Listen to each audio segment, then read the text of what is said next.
Morgenavond om 7 uur speelt Sherilyn Fenn de hoofdrol op Filmnext. Haar ex-minnaar doet een beroep op haar. Zijn vrouw is omgekomen bij een ongeluk en hij kan nu moeilijk zijn zoon alleen opvoeden in Spring Awakening. It's wasting good time feeling sorry for people who don't feel sorry for themselves, Mrs. Skimmons. Om 9 uur gaat Accra in première. Clara wil haar man verrassen en wacht hem op aan de luchthaven. Blijkt dat hij zich bezighoudt met de maîtresse. Ontgoocheld stapt Clara toe op een onbekende. Ze vraagt hem mee uit en haar leven verandert helemaal. En om 11 uur begint Harmful Intent, een thriller naar een boek van Robin Cook. De Madison vecht in zijn operatiekamer voor het leven van een jonge moeder, maar de patiënt overlijdt. Onderzoek leert dat er wat fout ging met de narcose. De dokter wordt veroordeeld voor moord. Spring Awakening, Accra en Harmful Intent. Zo ziet je maandagavond eruit op Filmnet. Dit zijn de premières van volgende week. Lady Chatterley 1, hartstocht en passie naar de schandaalroman van D.H. Lawrence. In Starstruck ontdekt Runner dat zijn jeugdvriendin een Hollywoodster is geworden. Lady Chatterley 2 is het meeslepende vervolg op deze nieuwe klassieke BBC-productie van Ken Russell. Met slechts $7.000 wist Robert Rodriguez van El Mariachi een spannende western-thriller te maken. Actie en drama. Met een scherpe engeltjes in het sprookjesachtige Heart and Souls. Seasons of Change. Een ontroerend drama over de moeizame volwassenwording van een tiener. En dat zijn ook eens de premières van volgende week. Missen niet.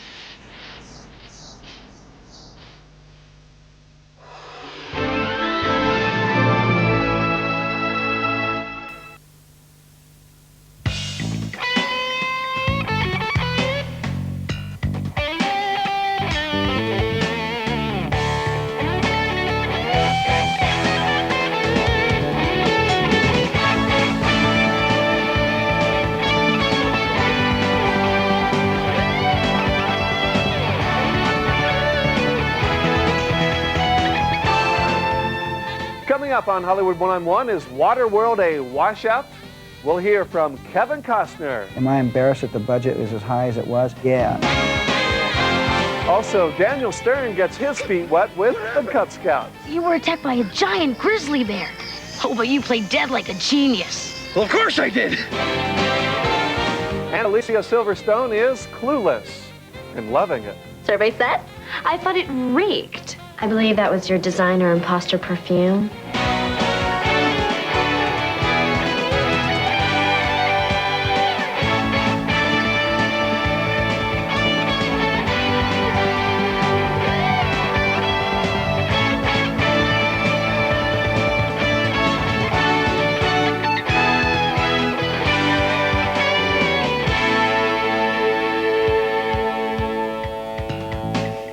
Hi, and welcome to Hollywood One-on-One. I'm Scott Patrick. We start with the most expensive movie in the history of the world. It is Kevin Costner's Waterworld. By now, the whole world has heard of the trouble making Waterworld and all the rumors that the budget skyrocketed to as high as $200 million, that part of the set sunk off the coast of Hawaii, that the film's director and Costner's longtime friend was taken off the film, that even millions were spent computer-generating hair for Kevin Costner. Well, through it all, one person we haven't heard from concerning Waterworld is the star of Waterworld, Kevin Costner. For our first take, we take you on the Hawaiian set of Waterworld and have a landlocked interview with Kevin Costner, one-on-one. We like to go to movies and not boo at them. We like to go to movies and have them take us somewhere. Kevin Costner is trying to take us somewhere we've never gone before. Waterworld. The first movie filmed almost entirely on the ocean, Waterworld was a challenge even before it began. Thailand is not just our destination, but it is our destiny! I kind of think that action films are at a low a little bit. I mean, it's not that they're not beautiful and right amount of blow-ups and Actually, I get very impressed when I see all that stuff, but I feel like that they have gotten lazy and that they don't earn your laugh, that they rely on killing somebody and then making a little one-line quip. If I let you out of here, you're taking us with you. Sure. I think that they've lost their way in terms of story, and this was a movie that since I don't make these kinds of movies, and now I have, what I wanted to make sure was that it was, if there was a laugh, you kind of earned it through the character and through the story and through what was said, and not relying on a kind of a joke thing. And so in some way, you know, it's not a wall-to-wall action movie. Throughout the production, Kevin Costner was a floating target. The press described him as a tyrant on the set, taking over the script, the editing, and the production. Does the media's washout hold any water? Well, I didn't even do this interview with the chance to try to set the record straight. I think what you have to stand for is what I've always tried to stand for, which is movie. I've got your pet freak coming to rescue you. He's not a freak, and he can take you anytime. Which is the investment that people make when they decide to go out of the house, when they decide to get a babysitter, when they decide to take their first date or their wife or their child to see a movie. I stand for that. He's killed dozens of people. He doesn't have any mercy or anything. He even kills little girls. And so every decision I make has to do with when they sit down and the curtain opens and the lights go down, that like, man, he was trying to make the very best movie he could. What's his name? He didn't have any name, so death can't find him. He was on it. The fights that occurred while making the movie were the good fights. He's not afraid of anything, men least of all. The fights were about me as an audience watching. And so every movie I've ever made has been about that. He could be right behind you and you won't even know it till you're dead. Costner has never made a movie as expensive as Waterworld. In fact, no one has. Filming on water led to costs that no one imagined. With bad weather, sinking sets, reshoots, and expensive digital effects, the final budget was almost double what was originally expected. This movie went over budget. It shouldn't have been as expensive as it was, but it was a swing for the fence kind of movie, and it was made on the water, and you knew it was going to be expensive. And some movies are exactly what they are. Am I embarrassed that the budget is as high as it was? Yeah. Has been too much been made about it? Yeah. Has been what's been said about it truthful? No. Do them both. Torch the boat.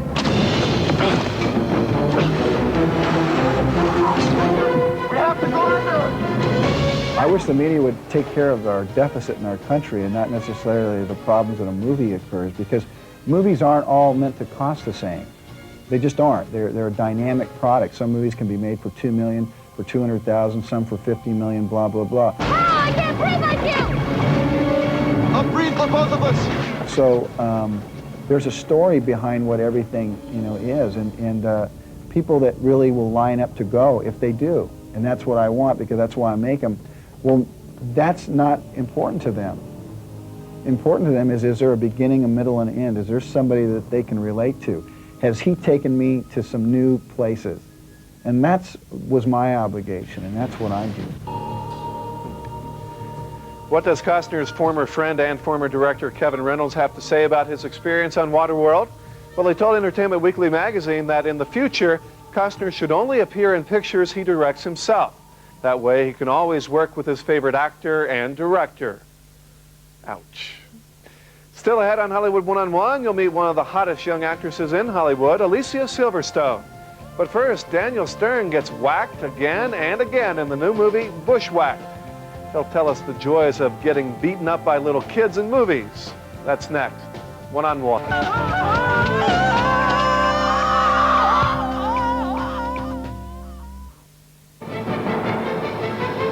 Stage number 1. Unlocking the rear door. I got it. Okay, it's in. Stage 2. Breaking into the vault elevator. Stage 3. Getting us down to the vault corridor. Any questions? 4 minutes. Messenger heeft de Messenger, maar ook een hoofd maakt ook een hoofdstuk luisteraars in de Illinois deze maand op Filmnet.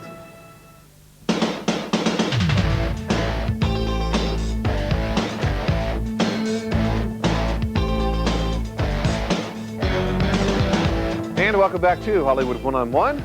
I'm Scott Patrick. A funny thing happened to Daniel Stern on the way to superstardom as a serious actor. He bumped into Macaulay Culkin, and Culkin spent 2 films bumping off Stern. He's now a kiddie favorite, and his latest film is another kiddie comedy, Bushwhacked. The only thing I'm afraid of is wasting the rest of my life with you guys. I thought that was the whole plan. That we were going to waste the rest of our lives together. Daniel Stern got his big break in Breaking Away. That was back in 1979. And since then, he's worked with some of the best actors and directors in Hollywood. With Robert Redford in The Milagro Beanfield War. And he chewed the fat in Barry Levinson's Diner. Hey, good line. I'm going to use that myself. He's played the buddy in buddy flicks throughout his career. But in 1990, Daniel Stern's career took a different turn and twist. He became a smash hit with kids after finding Macaulay Culkin home alone. I'm gonna kill that kid! Another Home Alone film led to another kids film, Rookie of the Year. Give me the good stuff. Here, Stern stars and makes his directing debut. Let the big dog eat. And now another film for the PG set. It's called Bushwhacked. We got a fugitive on the loose here, people. He's armed, he is dangerous, and he's got himself some hostages. Stern plays a city slicker on the run from the law who's forced to run with this pack of Cub Scouts and 1 bear cub. No collar. Must be a stray. Spider, I don't think that's a good idea. Oh, relax. He's a pussycat. Besides acting, Stern also lent his hand as executive producer. Come on, give me your paw. He's sucking my thumb. Ow! Ow! Come on, Jeff God, put him up. In just 6 years, Mr. Stern has become as popular with kids as Mr. Rogers. What happened? You were attacked by a giant grizzly bear. Oh, but you played dead like a genius. Well, of course I did. A few years ago, if someone had told you, you know, you're going to have a great kid following. You're going to do some films that kids are going to love, that kids, when they see you, are going to have that look. What would you, I mean, is this something that you found or it found you? It found me, really. I mean, I've always loved kids off camera, you know, and enjoyed, I mean, my mom ran a daycare center, so I used to teach, and I've always been around kids, but I was on a much different path working with, you know, great directors, Barry Levinson and Robert Redford and all these, you know, big directors, and then the Home Alone thing kind of happened a few years ago, so I've been on that path for a little while, although I intend to go back to the other kind of acting as well. But it's been incredible to have to make an impact with kids that way. I never dreamed I'd have that access to those people. All you gotta do is belay yourself off. Belay myself off?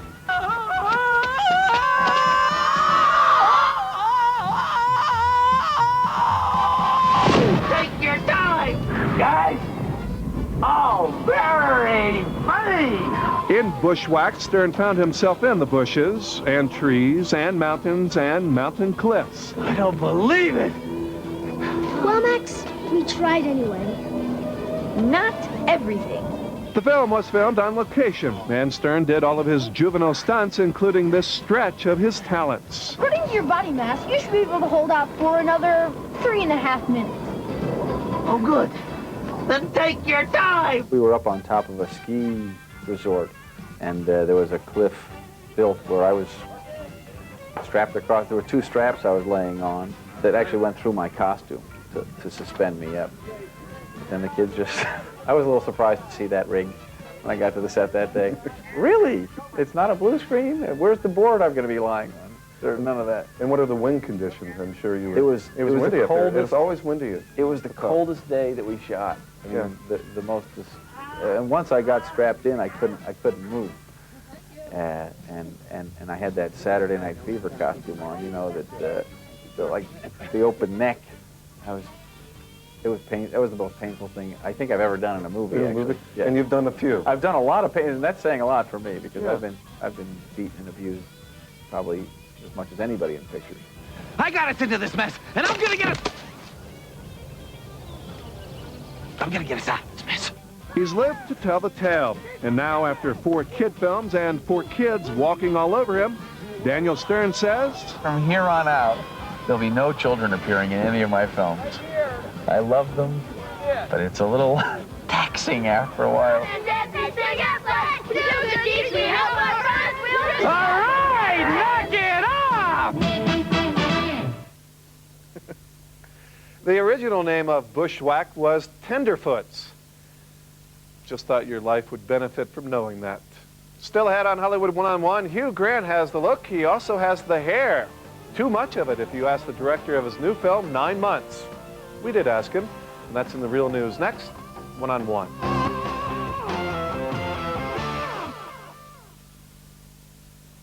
Clear the lines of men in your head, and the king will be left standing alone.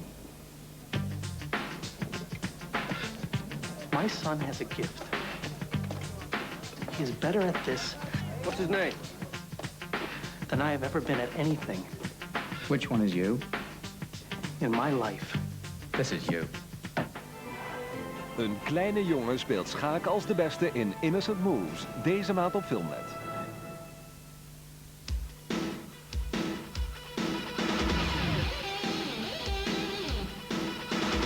It's the scandal that almost ruined the fine comedy 9 Months, starring You-Know-Hugh.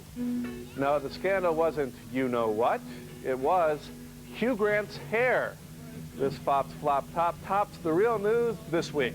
To stability. In 9 Months, Hugh Grant plays a single man whose life will change dramatically and comically in about 9 months. I'm pregnant. The biggest labor in filming 9 Months, Hugh Grant's hair. It never looks the same way twice, and that's a problem when you're trying to make different camera angles match. Yeah, I think some of it should be cut off for the sequel, because it was a continuity nightmare. It was always moving from this side to this side, blocking other people in the shot. At one point, it blocked the entire Golden Gate Bridge. I mean, it's got a life of its own. And it really is, if the wind blows a certain way, you can't match your shots. So truly, I think it sent us probably a couple $1 million over budget. Hugh did his part for the movie, care part and acting part, but it wasn't enough to knock Apollo 13 out of the top spot on the high five. Houston, we have a problem. Tom Hanks leads the cast of Apollo 13. It's an almost all-boys club in this movie, with one major exception, the exceptional performance of Kathleen Quinlan, who plays Marilyn Lovell. Something broke on your daddy's spaceship. This wasn't the first time Kathleen has worked with Apollo director Ron Howard. Back in high school, she was an extra in American Graffiti. I didn't get to really work with Ron. I got to say one line to him, and it was all very exciting to me. I mean, Ron and Cindy Williams and Richard Dreyfuss all looked like big movie stars to me. I was in high school. I was just graduating, I think. So that was all a big hoot for me, and it was all very exciting, but not certainly a world that I entertained that I would ever live in. First night is the first chance for Ben Cross to play Cross. I am the law. Cross plays the villain in First Night, King Arthur's nemesis, Malagant. It may be great to be the king, but it's also good to be the bad guy. It's very gratifying to the ego to be able to, punch someone and they fall down and they stay there, because, and all these stuntmen working their butts off to make you look good, to make you look, just wonderful fight and marvelously coordinated. So it's a fantasy. It's a fantasy, but it's a beautiful fantasy, providing it doesn't kind of intrude into one's private life, It's hard to believe it's been nearly 15 years since Sean Penn, Jennifer Jason Leigh, and Phoebe Cates graduated from Fast Times at Ridgemont High. Classic film is now ancient history of what teenage life was like in the 80s. But now writer-director Amy Heckerling is back to update her story with the 90s version of Fast Times. It's called Clueless, and it stars one of Hollywood's most clued-in young stars, Alicia Silverstone. Here's a preview of Clueless and interviews with a few people who have a clue. Alicia Silverstone and Amy Heckerling, one-on-one.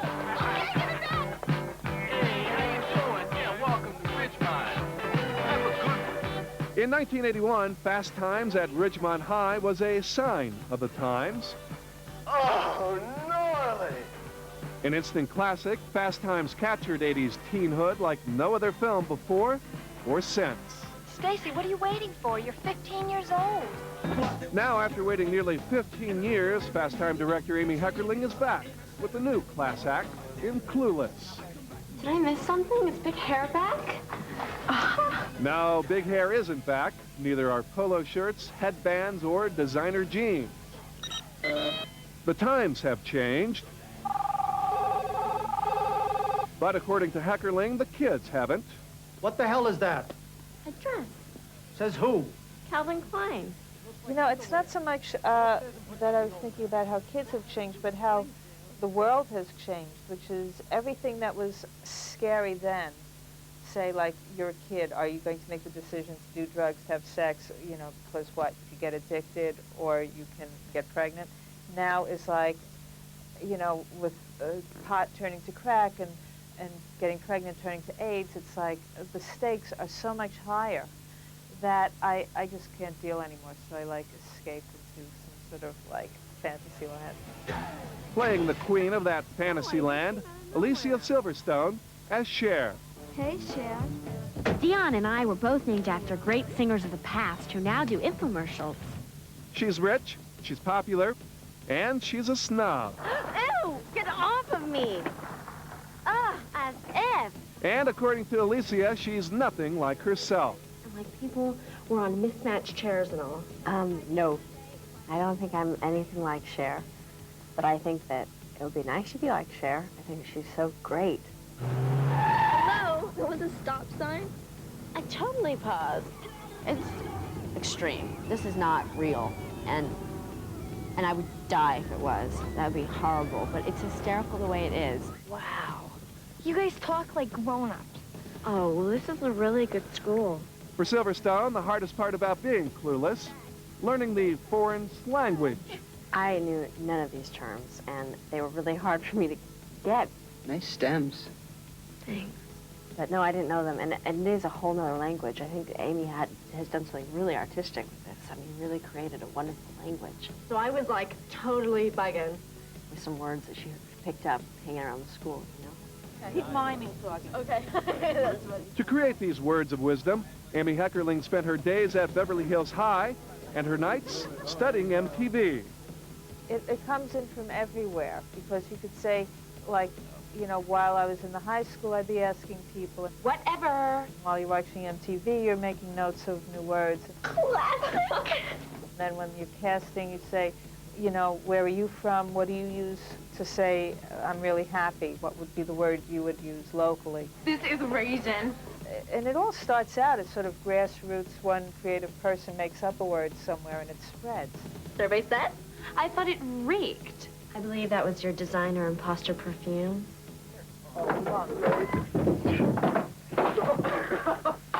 Clueless may take hints from teen comedies of the past, but Silverstone says that's just the way she likes it. No, dive! We don't have the movies we used to have. We don't have 16 Candles. We don't have Fast Times at Ridgemont High. Cher's got attitude about high school boys. It's a personal choice every woman has got to make for themselves.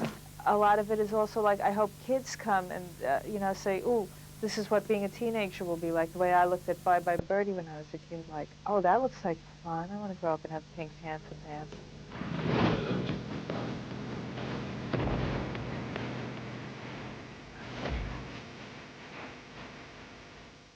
Amber, Miss Stoker, my plastic surgeon doesn't want me doing any activity where balls fly at my nose. Well, there goes your social life.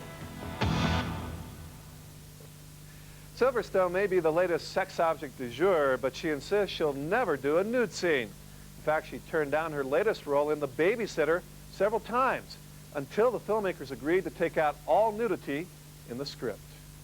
Well, that's all the time we have for this week's show. Thanks for your time. And we'll see you next time when Hollywood One-on-One takes you to the stars.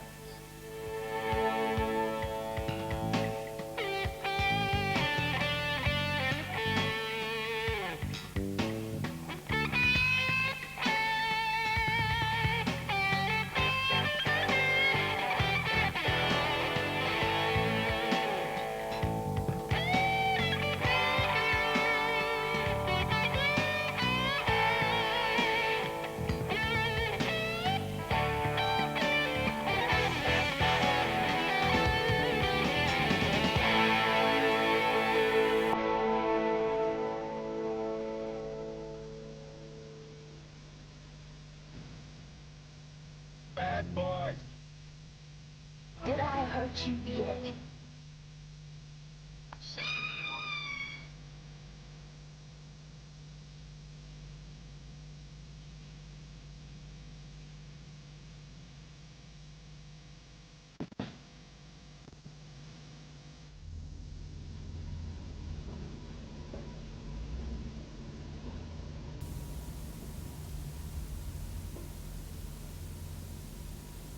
Fred? Don't hit me. Sorry. Don't hurt me. What are you doing? I was convicted of a crime. Wrongly convicted. Really? That's kind of weird. What are the odds? Two wrongly convicted guys sitting right next to each other. You received the sentence the law required. 5 years just for saving my own ass? That was a mistake. The law doesn't make mistakes. Really? Then how do you explain what happened to you? You can't. Can you? Great. Mr. I am the law. Can't. So maybe this is some kind of typo. Maybe it's a glitch. Or maybe it's poetic justice. When there is crime in society, there is no justice. As a city, we continue to grow. 73 citizen riots. Come and get on it! Put on your weapons and prepare to be judged! That's it! Court's adjourned. You're a legend. You were my finest student.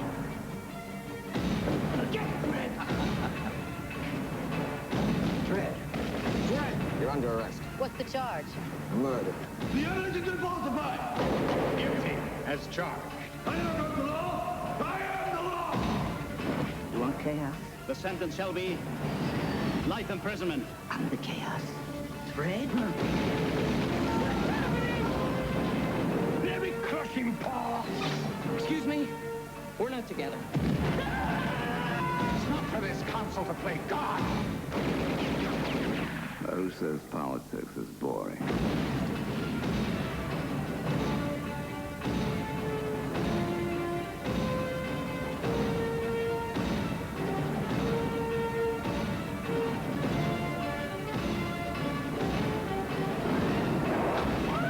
We're going to war.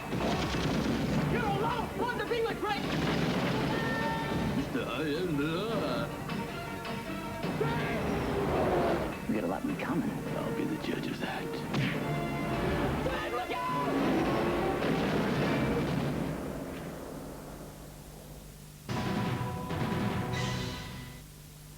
In de tijd dat Amerika zijn fortuin verloor, I told you 1,000 times, you only take food from the fat kids and you never take the kids dessert. werden families die altijd dachten bijeen te blijven, When are you gonna teach me marbles?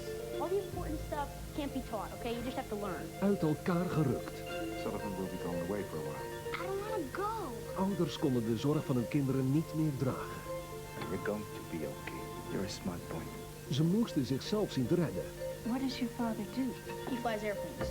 My father works for the government. My parents are archaeologists. Of met de hulp van vrienden. Of je overleefde niet. Who's going to take care of you? He knows how to take care of himself. It hasn't been 3 days yet. What's a day or two to a deadbeat? Bastard!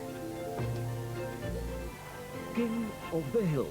Groot drama in september op Filmnet.